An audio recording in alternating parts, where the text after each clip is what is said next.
மக்கள் அனைவருக்கும் வணக்கம். இன்னைக்கு ஒருத்தரை கைது பண்ணிருக்காங்க. இந்த பாருங்க, இந்த கல்கண்டு வச்சிருந்ததுக்கு கைது பண்ணிருக்காங்க. இது கல்கண்டு கிடையாது, கிறிஸ்டல் மெத்தாஃபெட்டமைன் சொல்லக்கூடிய சர்வதேச அளவில் இருக்கக்கூடிய மிக விலை உயர்ந்த கஞ்சான்னு வச்சுக்கோங்க. இது கைது பண்ணும்போது அவன் கல்கண்டு சொல்லி ஊருக்குள்ள சுத்தி இருந்திருக்கான். கைது பண்ண நபர் தான் ரொம்ப முக்கியமான நபர். அவர் யார் அப்படின்னா இந்த ஆசாமி தான். அவனை கைது பண்ணி போனா இந்த பொருள் யாருடையது அப்படின்னா இந்த ஆசாமியோடது. இவர் யார் அப்படின்னா திமுகவுடைய சிறுபான்மையின அணியுடைய மாவட்ட தலைவர். எப்படி சிறுபான்மையின அணியுடைய மாவட்ட தலைவர் சையது இப்ராஹிம். முதலாவது கைது செய்யப்பட்ட நபர் பைசல் ரகுமான், அதுக்கப்புறம் மன்சூர். இவங்க எல்லாருமே ராமநாதபுரத்தை சேர்ந்தவங்க.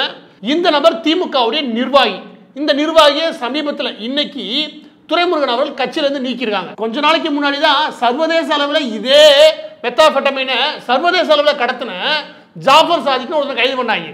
அதுக்கு அடுத்து இந்த கட்சி அடங்குச்சான்னு கிடையவே கிடையாது. கள்ளச்சாராயத்துல இருந்து கஞ்சாவில் ஆரம்பிச்சு சர்வதேச அளவில் கடத்துற வரைக்கும் எல்லா வேலையும் இந்த கட்சி பார்க்குறானுங்க. என்னைக்கு ஆட்சி அதிகாரத்துக்கு வந்தானோ அன்னையிலேருந்து இந்த வேலையை பார்க்குறானுங்க. இப்போ என்ன விஷயம் அப்படின்னா இந்த கிறிஸ்டல் இருக்கு இல்லையா, இதுக்கு சர்வதேச மார்க்கெட்டில் மிக முக்கியமாக கொலம்பியா, மெக்சிகோ தான் முதல் இடமா இருந்துச்சு. இப்போ சென்னை மிக முக்கியமாக ராமநாதபுரம் முதல் இடத்துக்கு வந்துடும் போகுது. அந்த லட்சணத்தில் போய்கிட்டு இருக்கு. வேகமாக கஞ்சா கடத்தல் கடந்த 3 வருஷத்துல திமுக ஆட்சி வந்துச்சோ இல்லையோ 3 வருஷமா கஞ்சா கடத்தல தீவிரமாயிட்டாங்க திமுக காரங்களாம். இவன் இந்த கிறிஸ்டல் நான் முதலாக கேள்விப்பட்டது 2013, 14, 15 கிலோன்னு வச்சுக்கவேன். அப்ப இந்த சீரிஸ், அப்ப இந்த வெப் சீரிஸ் ரொம்ப ஃபேமஸ், பிரேக்கிங் பேட். இந்த வெப் சீரிஸ்ல ஒரு ஆசிரியர் மிக முக்கியமா கெமிஸ்ட்ரி வாத்தியார் ஒருத்தர் இந்த கிறிஸ்டலை செய்வாரு. அவருடைய பண தேவைக்காக பின்னாடி பெரிய லெவலில் பிரச்சனை வரும். அவர் எப்படி பெரிய லெவலில் பணத்தை ஈட்டுறாரு இப்படின்னு போகணும்னு வச்சுக்கவேன். இதில் அவர் எதிர்கொள்ளக்கூடிய, இதை ஏன் நான் சொல்கிறேன்னு கேளுங்க, அதை எதிர்கொள்ளக்கூடிய மிக முக்கியமான பிரச்சனை என்ன அப்படின்னா சட்ட சிக்கல்கள், அந்த நெட்வொர்க்கை இயக்குறது, அதாவது போலீஸ்க்கு தெரியாமல். அப்போ எனக்கு அடிக்கடி தோன்றது என்ன அப்படின்னா, ஐயோ இந்த நாடகத்தை பார்த்துட்டாங்கண்ணா, இந்த நாடகத்தை இங்கே இருக்கிறவன் பார்த்துட்டானா நம்ம அரசியல்வாதி உள்ள குதிச்சிருவானே, முக்கியமாக திமுக காரன் குதிச்சிருவானே அப்படின்ற எண்ணம் இருக்கும். ஆனால் சொல்லி வச்ச மாதிரியே அதில் குதிச்சிட்டாங்க வீஃப்லாம். ஆனால் என்ன, அந்த நாடகத்தில் நடிச்சவங்களை இப்படி இந்த மாதிரி இல்லாமல் இந்த லுக்கில் இருக்காங்க, அவ்வளோதான் வித்தியாசம்.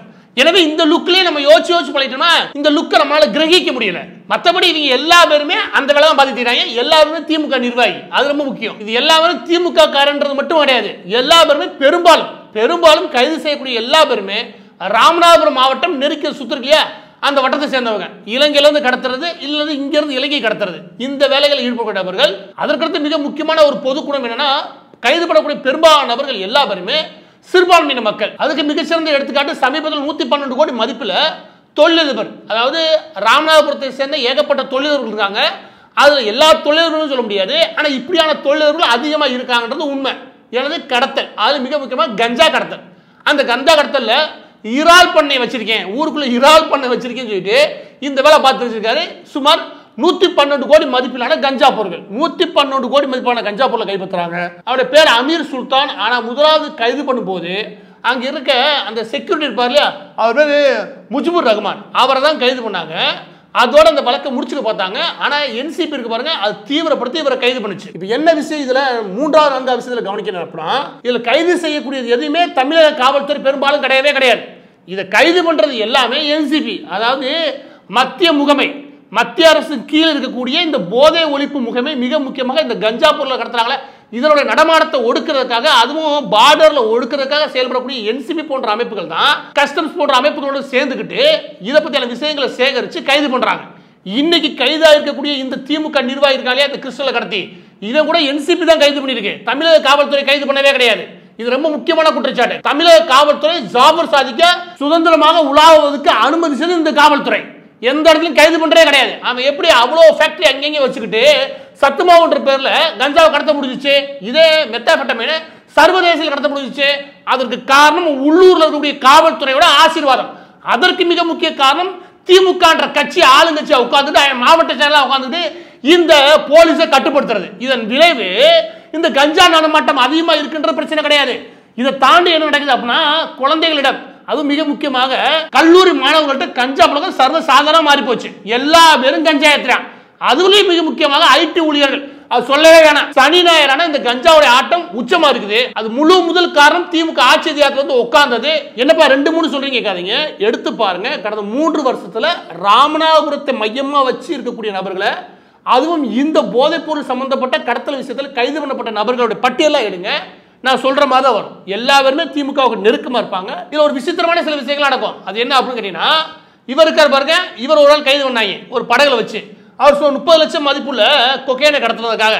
இவரோட பேர் வந்து முகமது பைசல். இவரோட பேர் முகமது ஃபைசால். இவரை கைது பண்ணாங்க. ஆனா இந்த நபர் இந்தியரே கிடையாது, இலங்கை வாழ் வாசி. இங்க வந்து எப்படி செட்டில் ஆறுன்னு தெரியல, சுற்றுலா விசில வந்தவர் இங்கேயே கொஞ்சம் சுற்றுலாவா சுத்தி பார்த்துருக்காரு போல இருக்குது.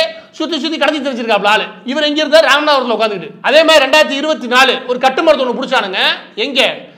ராமநாதபுரம் மாவட்டத்தில் கட்டுமரத்தை பிடிச்சா அந்த கட்டுமரத்தை வச்சு கடத்துறாங்க. அதுல கடத்தப்பட்ட இந்த கஞ்சாவோட மதிப்பு எவ்வளவு தெரியுமா? ஏறக்குறைய 112 கோடி.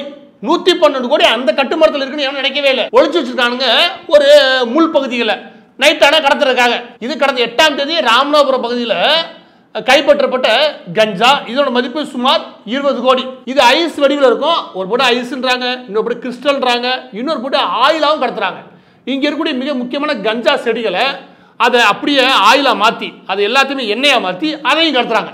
முதல்ல மெக்சிகோ போன்ற நாடுகள் தான் சர்வதேச அளவில் இந்த குறிப்பிட்ட கஞ்சா இருக்கு இல்லையா, அதுவும் மெத்தாஃபெட்டமைன் போன்ற கஞ்சா கட்டுகளை இதை கடத்துறதுக்கு தகுந்த இடமாகவும் சர்வதேச அளவில் ட்ரக் லீடர்ஸ் இருக்கக்கூடிய இடமாவும் இருந்துச்சு. ஆனா இந்த இடத்தை தள்ளிட்டு முதல் இடத்தை நோக்கி போய்கிட்டு இருக்கு தமிழகம். அதுவும் ராமநாதபுரம் ஃபர்ஸ்ட் இடத்தை தொற்றோம். இந்த எல்லா புகழும் கருணாநிதி குடும்பத்தையே சாரும். 2022 முன்னிருந்தே, அதாவது திமுக ஆட்சி அதிகாரத்துக்கு வந்துச்சு இல்லையா, அன்னையில இருந்தே இங்க ஆரம்பிச்சது என்ன அப்படின்னா கஞ்சாவை எண்ணெயா கடத்துறது, இல்லாட்டி மெத்தாஃபெட்டமைனை கிறிஸ்டலா கடத்துறது. இந்த வேலைகள் தான் 2022 12 கடத்தப்பட்டதுன்னு வச்சுக்கோங்க. இந்த வேலைகள் அப்படி கடத்தப்படும் போது இந்த மாதிரி ஆயிலா இருக்கும், இல்லாட்டி இந்த மாதிரி கிறிஸ்டலா இருக்கும், இந்த மாதிரி ஐஸ் மாதிரி நீளமா இருக்கும். இது எல்லாமே கடத்தல் செய்யும்போது கைப்பற்றப்பட்ட பொதுவுகள். இதுல என்ன விசேஷம் என்ன அப்படின்னா, நாங்க விசாரிச்ச வரைக்கும் ஒரு 15 கிலோ இல்ல 100 கிலோ கைப்பற்றான்னு வச்சுக்கோங்க. ஆனா உண்மையிலேயே அந்த இடத்துல ஒரு 1000 கிலோ கைப்பற்றிருப்பாங்க. ஒரு 1000 கிலோ கைப்பற்றிட்டு ஒரு கணக்கு காட்டணும் அப்படின்ற அளவுல எப்படியோ லீக் ஆயிருச்சு. அதை கணக்கு காட்டுன்ற அளவுல 100 கைப்பற்றிட்டு போறாங்க. 900 எப்படியே காப்பாத்துங்க. இந்த வேலையில தான் ஆளுங்கட்சி பிரமுகர்கள் ஈடுபடுறாங்க. அதனால நீங்க பாக்குறது வெறும் சின்ன பகுதி, ஒரு சின்ன பகுதி மட்டும் நீங்க பாக்குறீங்க. ஆனா இங்க கடத்தல் உச்சத்தில் நடக்குது. அதுக்கு மிக முக்கிய காரணம் திமுகவுடைய ஆசீர்வாதம். அதுலயும் மிக முக்கியமாக ஜாஃபர் சாதிக் போன்றவர்களுக்கு ஆசீர்வாதம் எங்க இருந்துச்சுன்னா, உதயநிதியுடைய வலதுகரமா இருக்கக்கூடிய மாவட்ட செயலாளருடைய முழு ஆசீர்வாதத்தோட ஜாஃபர் சாதிக் கடத்தினான். அதுக்கு மிக முக்கியமாக அந்த ஆள் நடத்தக்கூடிய ஒரு டெலிவரி கம்பெனி, அதாவது ஒரு கொரியர் கம்பெனி மிகப்பெரிய அளவில் சப்போர்ட்டா இருந்துச்சு. ஆக தமிழகம் முழுவதும் போயிட்டு இருக்கு கொரியர் கட்டமைப்பு. இந்த போட்டு அதிகாரத்தை கட்டுப்படுத்துறானுங்க, இந்த போலீஸை கட்டுப்படுத்துறானுங்க, கடத்தல் பண்ணி பெரிய அளவில் சம்பாதிக்கிறாங்க. இந்த லட்சணத்துக்கு வந்துட்டானுங்க இந்த திமுக கவர்மெண்ட். பதிவோட இறுதியாக இப்படியான சம்பவங்கள் இருந்து நாம தெரிஞ்சுக்க வேண்டிய நீதி கதை என்ன அப்படின்னா, கருணாநிதி இருக்கும்போது, கருணாநிதி 96 ஆரம்பிச்சு வச்சாரு என்ன தெரியுமா, முக்கியமாக 6க்கு மேற்பட்ட இங்க சாராய ஆலைகளை தன்னுடைய பினாமிகள், தன்னுடைய கட்சி பினாமிகள் ஆரம்பிக்கிறதுக்கு உதவியா இருந்தார். அது பெரிய அளவில் ஆரம்பிச்சு இன்னைக்கு 80-90% இந்த டாஸ்மாக் கடைகள் மூலமா சேல்ஸ் ஆகுது பாருங்க. அது எல்லாமே திமுக காரர் நடத்தக்கூடிய சாராய ஆலைகள். இது எதுவுமே இன்டர்நேஷனல் சர்வதேச அளவில் கொண்டு போய் வித்தியை வச்சுக்க தூக்கி குப்பையில போட்டுறான். அது எல்லாம் விஷம் தான். ஏன்னா அதெல்லாம் சாராயம் இல்லை, சும்மா போய் ஏற்றி வரக்காகவே மட்டமா செஞ்சு விற்கிறாங்க. அதை ஆரம்பிச்சு வச்ச பெருமை நம்ம கருணாநிதியை சேரும். எனவே அந்த வகையில் பார்த்தீங்கன்னு வச்சுக்க, அந்த வகையில் பார்த்தீங்கன்னா ஒரு 10 லட்சம் குடும்பம் நடுத்தருக்கு வர்றதுக்கு காரணம் நம்ம ஆளு. அதுக்கடுத்து ஸ்டாலின் சொல்லவே வேணாம். கள்ளச்சாராயம் வந்து உட்கார்ந்தாரு, கள்ளச்சாராயம் சர்வசாதாரணமாக புழங்க ஆரம்பிச்சிருச்சு. அதாவது டாஸ்மாக் கடைகளில் டயத்துக்கு தான் விற்க முடியுது. அது குவாலிட்டி செக்கிங் தான் இருக்குது. அது இப்பெல்லாம் பில்லு கேட்க ஆரம்பிச்சிட்டாங்க. பில்லு கேட்காம கேள்வி கேட்காம விற்கணும். அதுக்கு என்ன பண்றது? அதே சாராய அதிபர்களுடைய துணையுடன் தமிழகம் முழுவதும் 24 மணி நேரம் எல்லா பக்கமும் கள்ளச்சாராயம் புழங்குது. அதுக்கு போதுமான மூலப்பொருட்கள் வந்து போய்கிட்டு இருக்குது. நம்ம ஆளு வெளியே வந்து தன்னோட விக்கு கலையாம போட்டோ ஷூட்டுக்கு போட்டோக்கு போஸ்ட் கொடுத்துட்டு வீட்டுக்கு போயிடுவாப்புல. மற்றபடி கள்ளச்சாராயம் உச்சபட்சமா புழங்குச்சு. இப்ப செத்ததுக்கு அப்புறம் தான் அதை மாத்திரம் இதை மாத்திரம் எதையும் மாத்தாத உன்னைய மாத்திரம் எல்லாம் சரியாயிரும். அதுக்கடுத்து திமுக அடிக்கடி சொல்ல இது உதய் காலம், உனக்கு வெக்கமே இல்லாத காலம் ஆகி போச்சு. இந்த உதய் காலம் நான் என்ன சொல்றாங்க அப்படின்னா கஞ்சா புழக்கிறது தான். சர்வதேச அளவில் மெக்சிகோ கொலம்பு இருந்த இடத்துல நாங்க வந்துட்டோம்ல அப்படின்னு சேலஞ்ச் பண்றதுல வந்துட்டாங்க. அதனாலதான் நீங்க சொல்றாங்க நாங்க 3ஆம் கலைஞர் உதயநிதி அவர்களுக்கு கீழே இயங்குறோம்.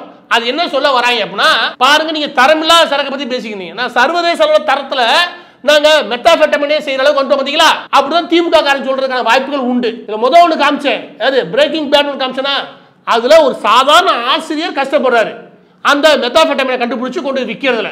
ஒரு குடும்பம் ஆட்சியில இருந்து அதுவும் அதிகாரத்தோட உட்கார்ந்து இருந்து 3 தலைமுறையா இங்க ஒரு கட்சியை கட்டுப்படுத்தி செய்வேன், அந்த குடும்பம் விற்கிறதுக்கு திட்டம் போடுச்சுன்னா என்ன ஆகும்?